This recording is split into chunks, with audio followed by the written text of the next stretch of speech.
even if you have a husband, he's useless, right? Indeed. Can you believe it? Despite it being our child's due date, my husband is planning a trip with his childhood friend. And guess what? She's also his ex-girlfriend. Seems like this guy values his childhood friend, his ex, more than his own wife or our child. If that's where his priorities lie, then he can go ahead and do whatever he wants. Well then, I'll just focus on prioritizing our child over you above anything else. I'll thoroughly knock you down, so brace yourself. My name is Jessica, and I'm a 40-year-old who absolutely adores cats. It's adorable when a somewhat independent cat occasionally comes and sits on your lap, isn't it? Some people say cats aren't cute because they're not affectionate. But I believe that aspect is just one part of a cat's charm. Yes, even if cats aren't affectionate, they're still cute. But it's not the same in a marriage. 10 years ago, I was living with a husband who showed me no affection whatsoever. I was 30 at the time. It was my 3rd year of marriage to my husband, Stephen, and due to his job, we had just moved to his hometown.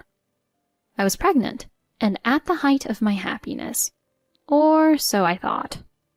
But I soon started regretting moving to my husband's hometown. My husband had a childhood friend who was once his ex-girlfriend. Her name is Ashley. She's 1 year younger than my husband, and I've only seen her in a photo once, but she's very cute. Thanks to that, I can't help feeling a bit uncomfortable about the idea of her being his ex-girlfriend. There have been times when I've felt anxious, thinking things like, does he still have feelings for her? However, I thought their relationship was pretty much over since my husband never mentioned inviting her to our wedding or anything like that. But then, one day when the intercom rang and I was about to answer it, my husband eagerly said, "I'll get it." Feeling a sense of unease, I handed it over to him and... "Well, take your time." While saying that, my husband invited that childhood friend into our home. I was taken aback because I hadn't heard anything about her coming over. I mean, even if she's a childhood friend, is it normal to invite her over in front of your wife? Isn't it a bit tactless? I'm constantly irritated by my husband's lack of consideration. However, my husband and his childhood friend are completely unconcerned about me and are having a blast reminiscing about the old days. It was really unpleasant to feel as if I were intruding on their home. After that, his childhood friend began to visit our home often. At first, I made efforts to be more understanding, thinking, if they're getting along in front of me, maybe their relationship really isn't romantic. Maybe I should be a bit more generous. But my efforts only lasted once or twice. Because every time she comes over, I'm the one serving tea, pouring refills into their glasses while they chat away without ever including me in the conversation. My husband doesn't seem interested in including me in the conversation, and even when his childhood friend occasionally tries to engage me in conversation, he quickly switches to topics I don't understand, saying, "And by the way..." I couldn't tolerate the attitude that it was natural for a pregnant wife to serve, so I finally said to my husband, "I don't want you to invite her home anymore." "Why not? Can't I meet with my friends?" I'm also pregnant, so I'd like the home environment to be more relaxed if possible. The main reason is actually because I'm uncomfortable with my husband and his ex-girlfriend being friendly in front of me, but I was too afraid to say it because I thought it would make me seem petty. Then... "What's with that being so petty? It's a home where guest wants to come and visit again, so you should gladly accept them coming to visit once a week." Huh? I couldn't believe my ears at my husband's words. After all, I'm the wife. You're right, my bad. I thought I'd get that apology. But... So you're taking your childhood friend's side. I can't help but think that. Then, I'll say it clearly. I don't want to see my husband and his ex having fun in my own home. It feels like I'm being shown a scene of infidelity. Huh? We're just interacting normally right in front of you. But you keep me out of your conversations with her. As soon as I said that, my husband fell silent with an ugh. He seemed to be aware, or rather, it seemed like he had been doing it intentionally. It's not cheating. I've just returned to my hometown, so I naturally hang out frequently for nostalgia.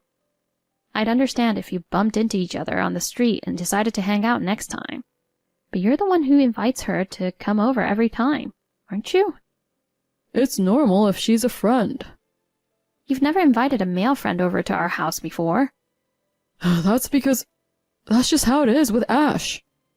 I knew from the start that he referred to her like that, but it was naturally discomforting for him to address her by her nickname. It felt like he was using her nickname with a sense of familiarity, almost as if he were talking to his girlfriend.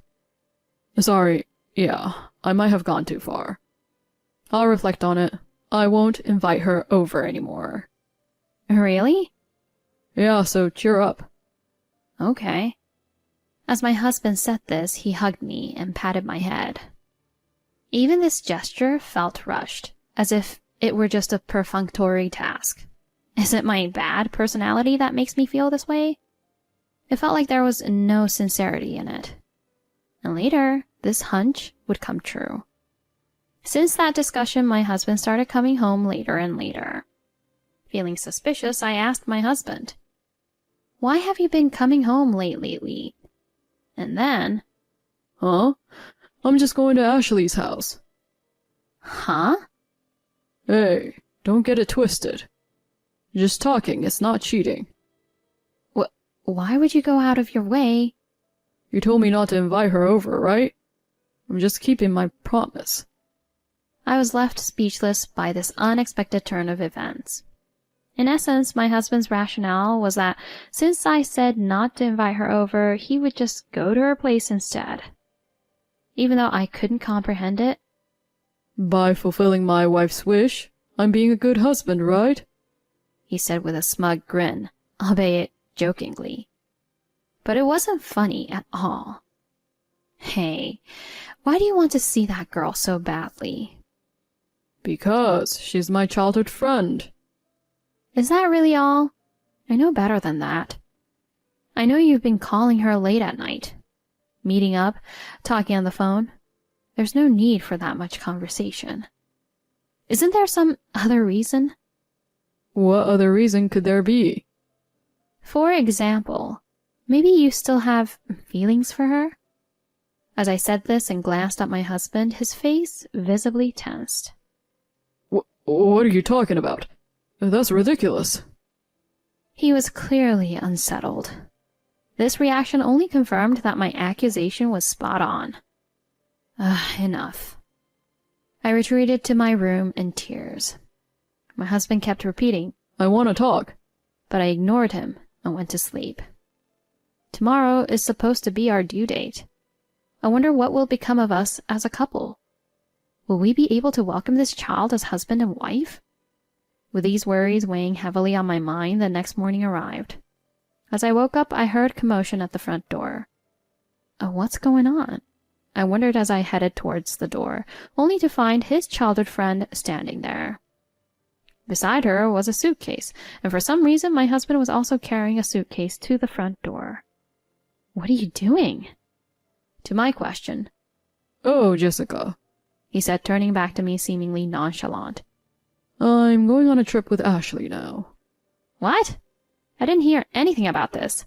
Today is our due date. Why are you saying this? I was going to tell you yesterday, but you fell asleep before I could, didn't you? It's Ashley's birthday today, too. I don't know if the child will really be born today, but it doesn't change the fact that today is Ashley's birthday. It's an important day. I don't understand. So your ex-girlfriend's birthday is more important than our child's? And why would you tell me this right before your trip? It's absurd. Because if I told you earlier, you'd object, right? I'd object no matter when you told me. It's ridiculous to go on a trip with your ex. That's because she's just my childhood friend now, right, Ashley? To Stephen's question.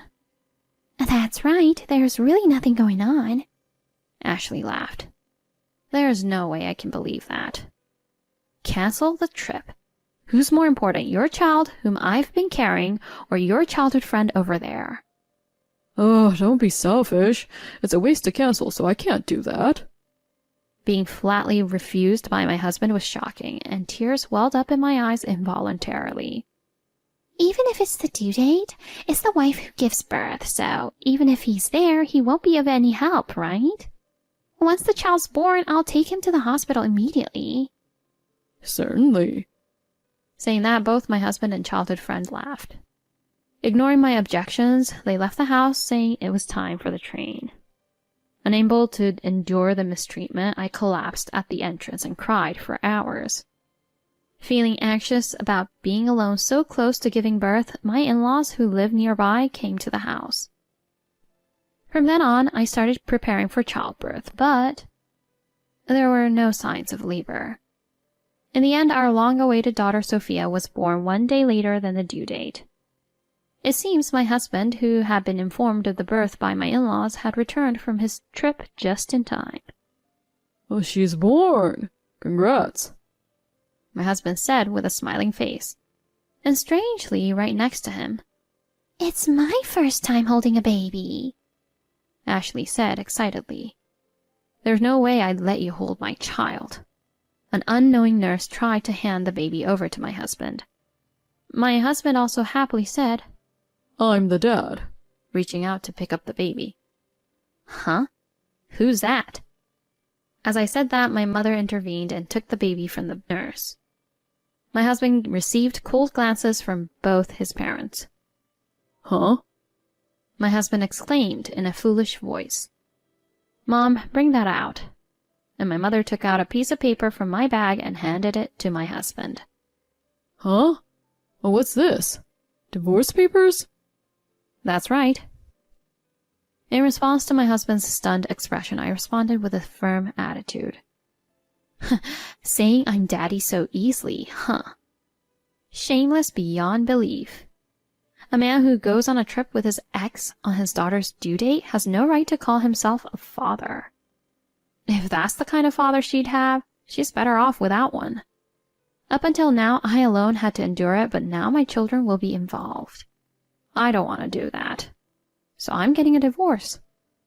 I always thought it was better for kids to have both parents in the same room, but even kids wouldn't want parents who fight every day over their exes. To my words, my husband responded. Hey, it's too hasty. Don't be so upset over a trip. With a smirk, he tried to lighten the mood here. However, whack! With the sound of a snap, Stephen staggered. It was my mother-in-law who slapped him across the cheek. Don't take childbirth lightly. You lack a lot of awareness as a father.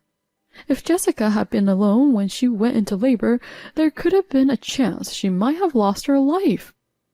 In her anger, my mother-in-law's breathing became heavy, and my father-in-law tried to calm her down. But even he was also angry with my husband. I am ashamed to have raised such a son. He glared at my husband with bright red eyes. What the hell? Even my mom and dad? It's just a trip, right? I didn't cheat on her. I'm this child's daddy, remember? Isn't that a bit too much? I don't think of you as a father. When I involuntarily raised my voice at my husband's words, my sister-in-law gently patted my back, saying, It's not good for your health. After childbirth, I deeply appreciate that my in-laws paid the extra fee to make the room a private one, expecting there would be disputes when my husband came. None of us could contain our anger towards my husband. We can't leave Jessica with you anymore, Stephen, his parents replied. Amidst an atmosphere completely hostile to my husband, my father-in-law uttered, Now that the child is born, Jessica, we consider you family regardless of whether you two divorce or not. But you, we don't believe in you anymore. What? My husband raised a bewildered voice. You're disowned too. Never show your shameful face to us again. Oh, come on, Dad. That's too much.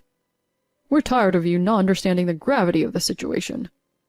We don't need a man who prioritizes his own desires over protecting his own child and our family. You don't have to say it like that.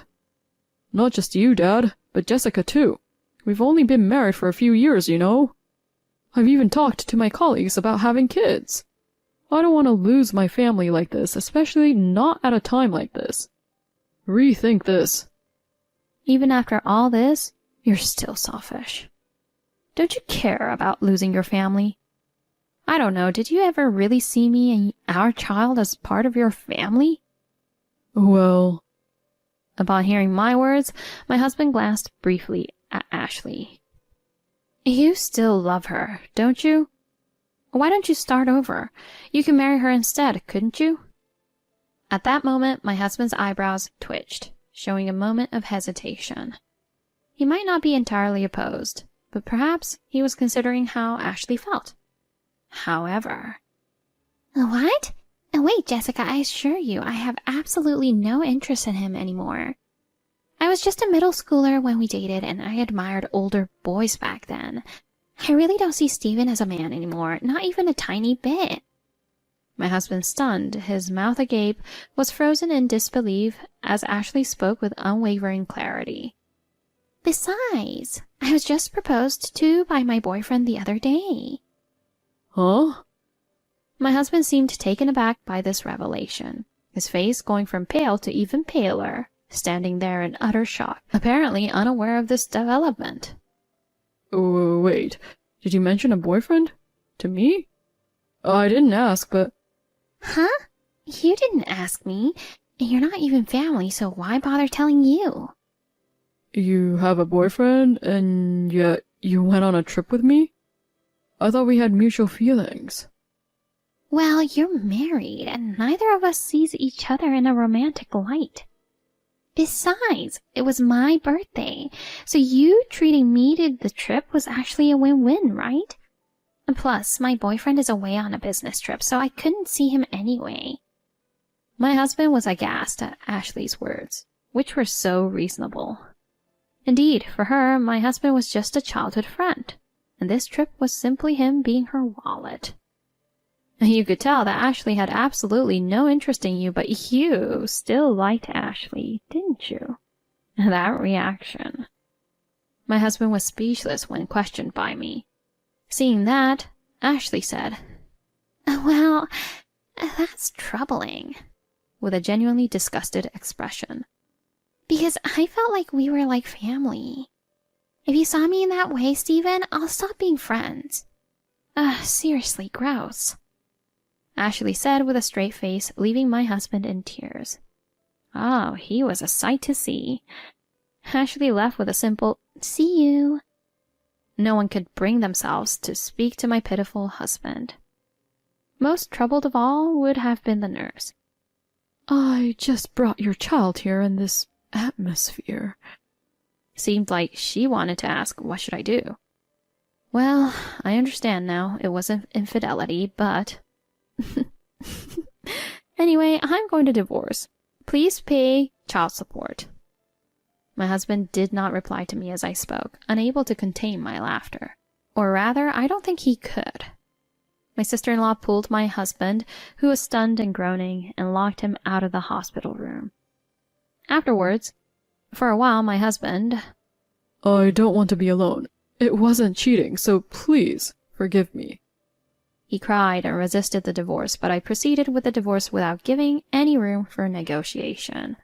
Having a child really does make a woman stronger. I felt I should divorce from such a husband as soon as possible and focus on raising my child. I could think that, thanks to my child. I received child support, and even the compensation I thought I wouldn't get, I received. Because the marriage was short, my in-laws, worried about the lack of significant property division, yelled at my husband until he paid up. They supported me and my child's life. Thanks to that, our life was comfortable without any inconvenience. On the flip side, my husband got disowned by his parents, just as they had proclaimed, and he ended up handing over all the money he had to me.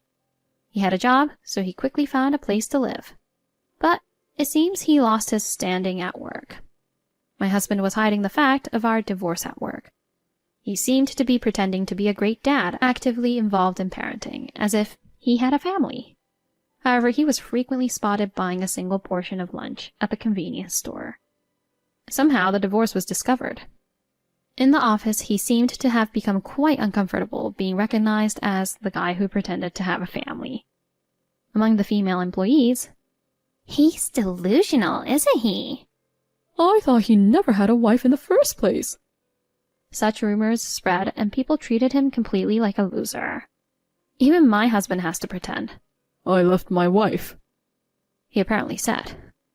That surely garnered even more resentment from the female employees. It's foolish to tighten your own noose and limit your options just because you hold yourself in such high regard. He continued to work while being looked at with disapproval, unable to quit his job due to having to pay child support. On the other hand, my child has grown up and become a bit cheeky lately. "Mom, if you skip the night lotion, your lines will deepen." Why do you say such things? What's with that slightly snarky comment? I think to myself, girls grow up so fast. I too admired my parents' cosmetics when I was in elementary school. It's an age when one becomes aware of beauty, so I guess it's a path everyone takes. As my daughter suggested, maybe I'll start patting some anti-aging lotion on my laugh lines with a cotton pad. She's a precocious and sassy daughter, but she even helps with cleaning. Lately, it seems she's taken an interest in cooking, and we've been spending more time making dinner and sweets together. She's eager to bake cookies for my in-laws this weekend. My father at home has taken up bread making, so I plan to join him for lessons next month.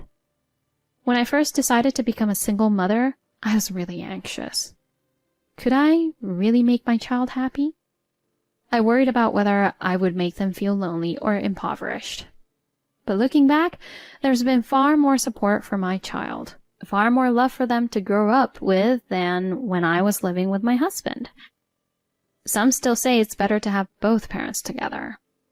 There are still people who say such old-fashioned things, but what's important is how many caring adults are there for the children. We're never just one mother and one child. Supported by many people, we've become a family. That's how I feel every day.